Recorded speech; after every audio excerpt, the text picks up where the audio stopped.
너는 하나님께 소망을 두라. 그가 나타나 도우심으로 말미암아 내가 여전히 찬송하리로다. 낮에는 여호와께서 그의 인자하심을 베푸시고 밤에는 그의 찬송이 내게 있어 생명의 하나님께 기도하리로다. 아버지 하나님, 오직 하나님께 소망을 두고 하나님을 찬송하는 이 백성들을 향하여 그 영혼을 소생시키실 뿐만 아니라 날마다 하나님의 얼굴을 배울 수 있도록 정직한 영을 새롭게 하여 주옵소서. 이 아침에도 하나님의 말씀과 성령으로 이 백성들이 온전히 주와 친밀하게 교제할 수 있도록 귀한 새벽 예배 제단을 하나님의 임재와 운행으로 우리 모두를 만나주시기를 간절히 원하며 예수님 이름으로 기도하옵나이다. 아멘.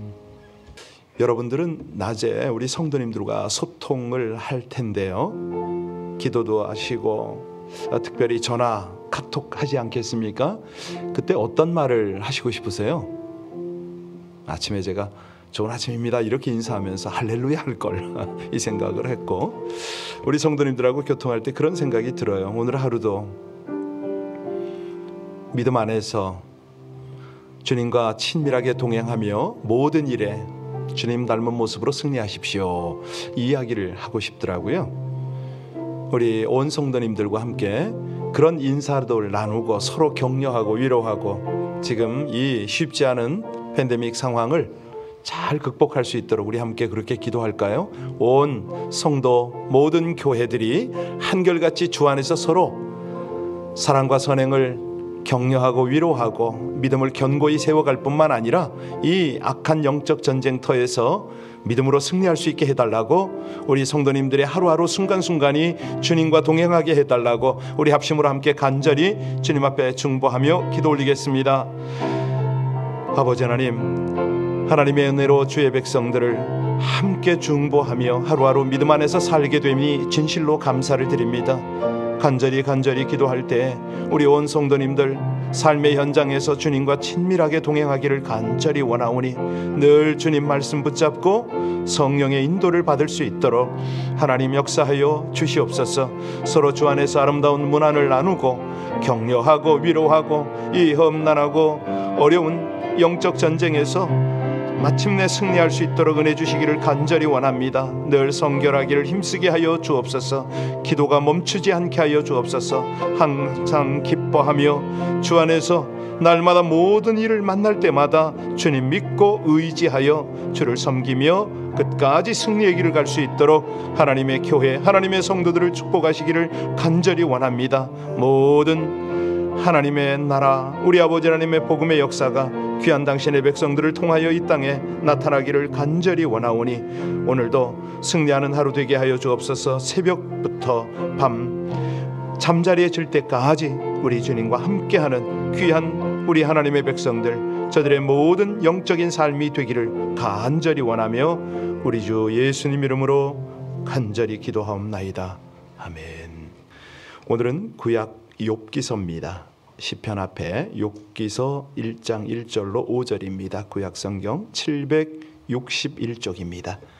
욥기서 1장 1절로 5절까지를 우리 같이 합독하시겠습니다. 우스 땅에 욥이라 불리는 사람이 있었는데 그 사람은 온전하고 정직하여 하나님을 경외하며 악에서 떠난 자더라. 그에게 아들 7과 딸 3이 태어나니라. 그의 소유물은 양이 7,000마리요 낙타가 3,000마리요 소가 500혈이요 암나귀가 500마리이며 종도 많이 있었으니 이 사람은 동방 사람 중에 가장 훌륭한 자라. 그의 아들들이 자기 생일에 각각 자기의 집에서 잔치를 베풀고 그의 누이 3명도 청하여 함께 먹고 마시더라. 그들이 차례대로 잔치를 끝내면 욥이 그들을 불러다가 성결하게 하되 아침에 일어나서 그들의 명수대로 번제를 드렸으니 이는 욥이 말하기를 혹시 내 아들이 범죄 마음으로 하나님을 욕되게 하였을까 함이라. 욥의 행위가 항상 이러하였더라. 아멘. 이 말씀을 읽으면서 어떤 느낌이 드십니까? 사람을 평가하는 하나님인가요? 예. 사람도 사람이 평가하겠지만 하나님이 사람을 평가합니다. 그런데 이 평가 기준이 워낙 다양하지 않습니까? 그 사람의 성품 또는 인간관계의 측면, 그리고 그가 이룬 성과, 이런 것들을 고려해서 그 사람을 평가하겠죠. 그런데 우리 하나님의 평가는 좀 다르죠. 성경은 하나님의 기준에 얼마나 합한가, 이것이 우리 하나님 평가의 기준 아니겠습니까? 이 욥이라는 인물을 오늘 본문에서 쭉 이제 하나님의 관점에서 평가를 했습니다. 이 욥은 참으로 지혜서거든요. 이제 앞으로 쭉 보게 되면은 물론 이제 주제는 고난이지만 하나님의 지혜가 얼마나 깊고 오묘한지를 우리가 느끼고 깨닫고 또 삶에 적용하게 될 텐데요. 먼저 욥이라는 인물이 누구냐? 이 욥은 어느 시대에 산 사람인지 정확치 않습니다. 다만 추측하기를 아브라함 때의 인물이 아닌가, 그렇게 추측을 하죠. 누구의 아들인지, 얼마나 살았는지, 뭐 자녀들의 이름은 뭔지 구체적으로 나와 있질 않습니다. 다만 그의 삶의 터가 우스 땅이었다. 그 우스는 지금 어디냐면 이라크입니다. 그 사우디아라비아의 그 국경 지역, 이렇게 보면 비슷할 것 같은데요. 자, 이 욥이 어떤 사람이라고 평가가 됐느냐? 순전하고 온전하고 정직하여 하나님을 경외하고 악에서 떠난 자더라. 1절 다시 한번 볼까요? 우스 땅에 욥이라 불리는 사람이 있었는데 그 사람은 온전하고 정직하여 하나님을 경외하며 악에서 떠난 자더라. 저와 여러분이 참 세상 다 이 순례의 길을 마치고 평가를 받게 될 텐데 우린 뭐라고 기록을 해줄까요? 물론 이제 사람들의 기록도 있겠지만 하나님께서 여기 욥의 아들 7입니다. 그죠? 딸은 모두 합해서 10남매입니다. 그의 소유가 얼마나 많은지 3절에 보면 뭐 이게 잘 금액으로는 어떻게 측정이 잘 안 되지 않습니까? 그래서 표현을 동방에서 가장 훌륭하더라. 재물을 쭉 설명하면서 뒷부분에 왜 훌륭이 나오는지 잘 모르겠어요. 그가 이처럼 큰 부자였지만 한마디로 신령한 복과 세상의 복을 모두 받았다. 뭐 이렇게 이해하면 되겠습니까? 하여튼 드문 사람입니다. 사실 욥 외에도 아브라함과 이삭과 야곱, 요셉 다 신령한 복과 세상 복을 받은 사람들 아닙니까? 또 세계적으로 그런 신앙과 함께 물질적 복을 받은 사람들도 적지 않지요. 이런 사람들의 특징을 보면 한결같습니다. 하나님의 은혜 가운데 살아간다는 거죠. 성수주의를 하고 또 하나님 앞에 드릴 것 철저히 드리고 은혜 가운데 자세가 흐트러지질 않습니다. 우리 주위에는요, 신령한 복은 받았는데 세상 복을 받지 못한 사람들이 있지 않습니까? 또 반대로 세상 복은 받았는데 도무지 은혜를 받지 못해서 신앙생활을 제대로 못하는 나약한 사람도 있습니다. 자, 여기서 우리는 세상적으로 큰 복을 받아 부유해지면 경건하게 살기가 쉽지 않다. 이런 것들을 우리가 이제 느낄 수가 있는데요. 왜 그러냐? 대체적으로 세상 복을 많이 받으면 타락하기가 쉽습니다. 이 세상 복을 많이 받은 사람일수록 신령한 복을 받기가 매우 어렵습니다. 자, 그런데 이제 욥이 이후에 우리가 쭉 보시게 되겠습니다만은 얼마나 경건하게 살았는가. 4절 같이 한번 볼까요? 4절 같이 읽겠습니다. 그의 아들들이 자기 생일에 각각 자기 집에서 잔치를 베풀고 그의 누이 3명도 청하여 함께. 그런데 5절에 보니까요, 5절에요, 그들이 차례대로 잔치를 끝내면 욥이 그들을 불러다가 성결하게 하되 아침에 일어나서 그들의 명수대로 번제를 드렸으니 이는 욥이 말하기를 혹시 내 아들들이 죄를 범하여 마음으로 하나님을 욕되게 하였을까 함이라. 욥의 행위가 항상 이러하더라. 이렇게 하다가 내일 보게 되면 어마어마한 비극을 당하잖아요. 비극을 당하면 이 경건이 멈출까요? 욥기서 31장 1절에 보면 내가 내 눈과 언약을 세웠나니 어찌 처녀에게 주목하랴 이런 선포가 나와요. 여러분, 욥이 어떤 언약을 세웠다고요? 자기 눈과 언약을 세웠다, 이런 구절이 나옵니다. 이거는 아무나 할 수 없는 대단한 결심입니다. 우리가 길 지나가면 잘생긴 남자, 예쁜 여자 쳐다볼 수가 있잖아요. 그런데 욥은 뭐라고 그랬냐면 특별히 관심을 가지고 주목하여 처녀를 보지 않겠다, 이 다짐을 한 겁니다.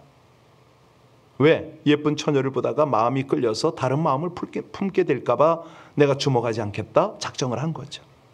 그러니까 욥을 보면은 평소에 마음 관리를 잘했다 이겁니다. 그러니까 그는 경건하게 살 수가 있었다. 그리고 그가 이렇게 자신의 마음만 관리한 게 아닙니다. 31장 18절에 보면요, 욥은 젊었을 때부터 고아를 아비처럼 돌보았다. 가난한 과부, 빈궁한 자 구제하는 일에 열심을 냈습니다. 심지어는 나그네가 길에 자지 않도록 항상 편의를 봐주고 지나가는 행인조차도 피곤하면 들어와서 쉴 수 있도록 쉼터까지 제공을 했습니다. 시각장애자에게는 눈노릇 해주고 지체장애자에게는 발이 되어주고 빈궁한 자는 후견자가 되어주고, 그러니까 어떤 일도 이 생소한 사람을 만나도 이 선한 일을 많이 행하며 살았다. 이게 이제 욥의 인생이거든요. 우리가 방금 전에 읽었는데 욥의 자녀들이 자신의 생일이 되면 형제 자매를 다 초대해서 큰 잔치를 베풀고 즐겨 먹고 마셨다고 그랬잖아요. 아마 그 분위기가 상상이 될 겁니다. 우리도 옛날에 이 시골에 보면은 그런 잔치가 다 벌어지곤 했는데요. 온 동네 사람들이 함께 모여서 먹고 마시고 흥겨운 시간을 가지지 않았겠느냐.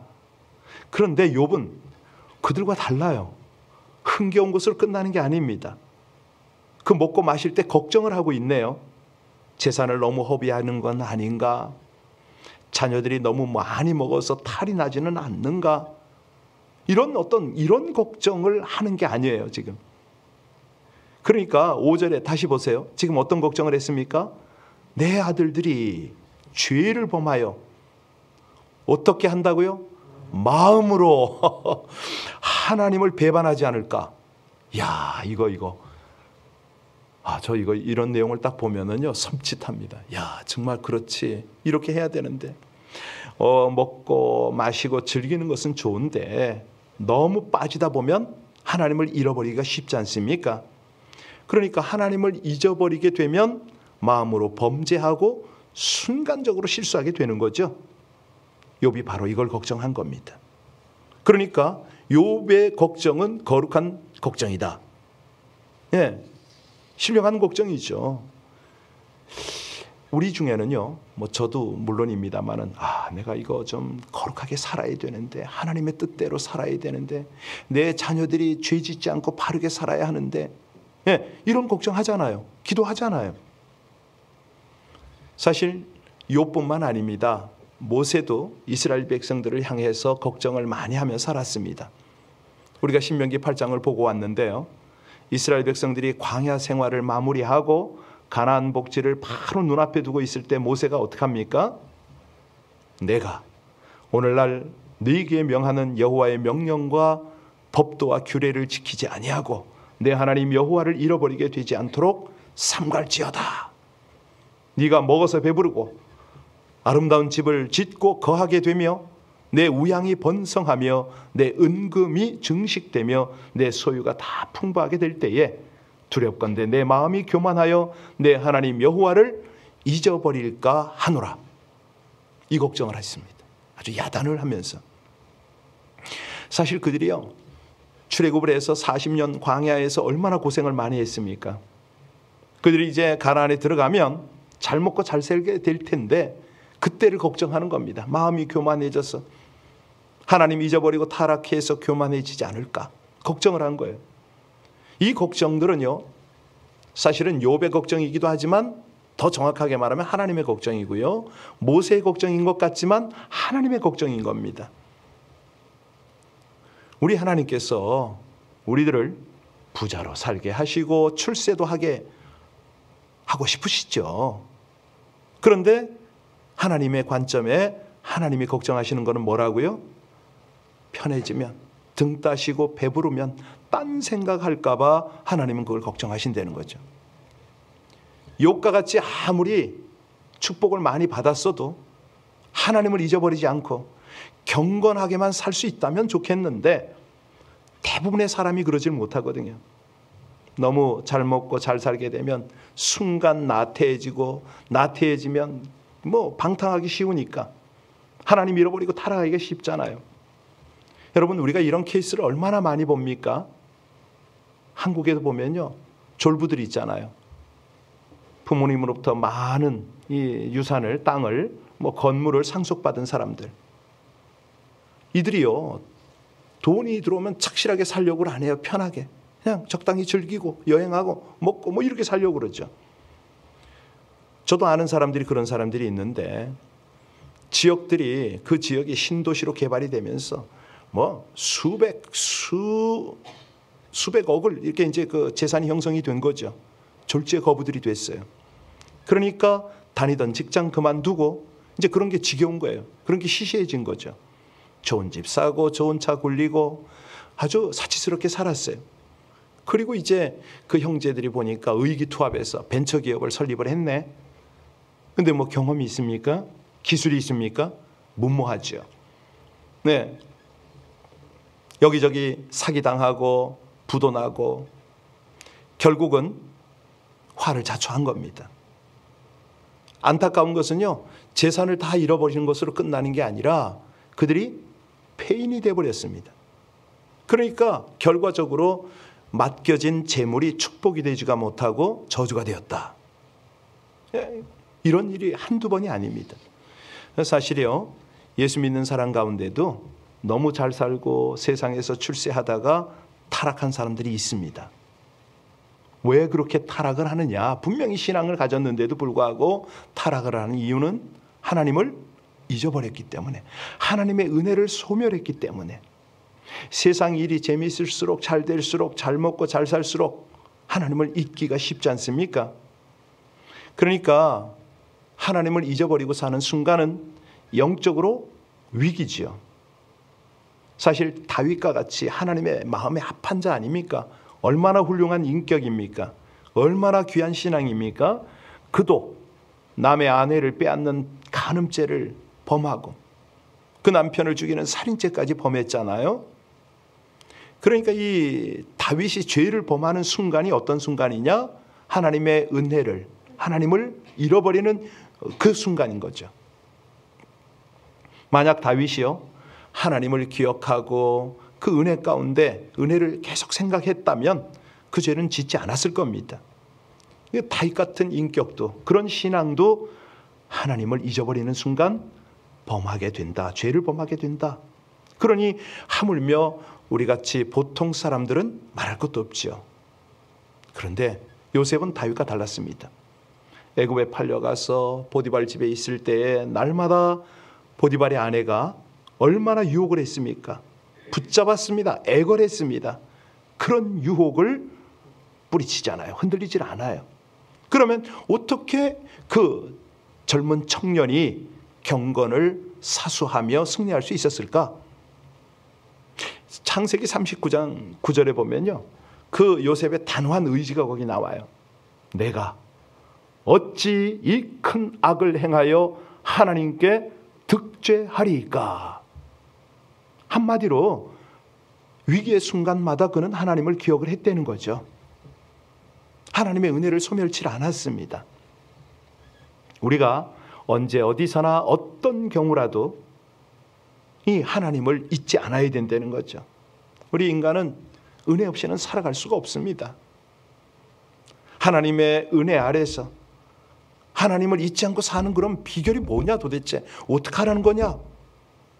여기요, 욥기를 가만히 보면 욥은 가족 구성원들이 화목하게 지내는데 만족하지 않았습니다.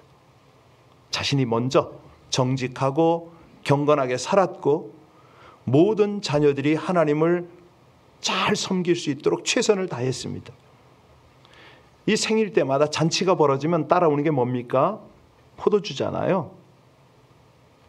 먹고 마시고 해야 되니까. 그 상황에서 자녀들이 범죄하지 않을까? 걱정만 한 게 아니라 번제를 드렸다고 그랬잖아요. 그러니까 제물을 드리면서 하나님과의 관계가 깨어지지 않도록 걱정할 뿐만 아니라 이 범죄 가능성을 남겨두질 않았습니다. 자녀의 수대로 하나님께 번제를 드렸다. 이거는 뭐냐면 자녀들에게 산 교육을 시키는 거 아닙니까? 이걸 보면서 그 솔로몬이 생각이 나요. 솔로몬은 왕이 되었을 때 기브온 산당에서 어떤 제사를 드리죠? 일천번제. 하나님께서 이 일천번제를 기뻐하시고 큰 복을 내려주셨잖아요. 만일 솔로몬이 번제로 끝나지 않고 평생 하나님 앞에 번제를 계속 드렸다면 어떤 일이 벌어졌을까요? 결코 타락하지 않았을 겁니다.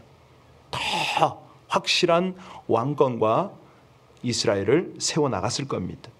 그런데 이제 하나님께서 복을 주고 나니까 온갖 술을 빚어서 밤낮으로 즐기고 이방 여인들을 무수히 아내로 맞이해서 타락한 생활을 했습니다. 그 아내 때문에 우상숭배의 죄를 범하다가 결국은 나라가 둘로 쪼개지는 그런 비극을 맞이하잖아요. 그래서 아무리 솔로몬 같이 지혜가 뛰어난 훌륭한 사람도 하나님 앞에 예배 드리기를 멈추면은 타락의 길로 가더라. 정말 그렇습니다. 우리가요 도무지 하나님 앞에 예배할 줄 모른다면 어떻게 이 은혜로 우리 가운데 오겠습니까? 우리가 날마다 가정 예배를 드리지 않으면 정말 우리가 이 새벽에 나와서 기도가 소홀하면 하나님의 은혜가 또 하나님 그분을 우리가 쉽게 소멸할 수밖에 없잖아요. 그래서 데살로니가 전서 5장 7절에 쉬지 말고 기도하라. 우리가 운행 중에도 운전을 하면서도 우리 각각의 삶의 터전에서 주방에서 청소를 하거나 설거지를 하거나 집안일을 할 때도 기도할 수가 있지 않습니까? 결코 하나님을 잊지 않는 거죠. 심지어는 다툼이 있어도 기도하는 그 자세, 서로 다른 의견 때문에 잠시 분위기가 험악해져도 기도하면 우리를 온전하게 하시고 정직하게 하시는 하나님의 은혜가 우리 모두를 사로잡아 버립니다. 그러니까 일이 좀 잘 풀릴 때만 좋아할 것이 아니고 일이 잘 풀리면 얼른 감사하는 거죠. 하나님의 은혜를 찬양하는 거죠. 일이 안 풀릴 때 낙심할 필요가 없습니다. 마침내 하나님께서 모든 것 협력하여 선을 이루실 것을 믿고 그 은혜를 의지해서 우리 하나님 반드시 이 과정을 거치고 나면 더 좋은 것으로 주실 것을 기대하고 미리 감사하면서 그렇게 하나님의 은혜를 더 풍성케 하는 거죠. 그러면 이게 어떻게 그렇게 우린 가능하냐? 우리가 날마다 이 욥처럼 번제를 드릴 거냐? 하나님의 말씀을 읽는 겁니다. 묵상하는 겁니다. 항상 하나님의 말씀이 기억나고 떠오르도록 하려는 것이죠. 어떤 상황에서도 거기에 맞는 하나님의 말씀이 떠오른다면 그러면 되는 겁니다. 그러면 그 은혜를 우리가 온전히 누리는 것이죠. 그래서 우리 생명의 삶을 하십시다. 또 심지어는 달력에도 우리 교회 달력에도 성구를 써놓고 암송하십시오. 그러잖아요. 이 암송은 하나님의 말씀을 묵상하는 것은 상황마다 하나님의 은혜가 거기서 나타나도록 하는 거 아니겠습니까? 하나님을 잊지 않는 거죠. 경건하게 살 수 있는 비결이죠. 오늘이요 욥기 1장 서론을 마무리하면서 이 욥의 온전함과 정직함 속에서 우리가 놓치지 않아야 되는 단어가 있습니다. 그게 뭐죠? 은혜입니다. 은혜. 하나님은요 지속적인 관심과 사랑으로 욥을 살피잖아요. 관찰하시는 거예요. 마음도 보시고 그의 신앙도 살피십니다. 이 온전함이라는 표현에 감추어진 하나님의 은혜를 우리가 놓치면 안 되는데요. 욥의 인생이 하나님의 은혜 아래 있었듯이 우리도 하나님의 은혜 안에 살아가고 있습니다. 그 은혜는 왜 부어집니까? 우리의 온전함을 위해서.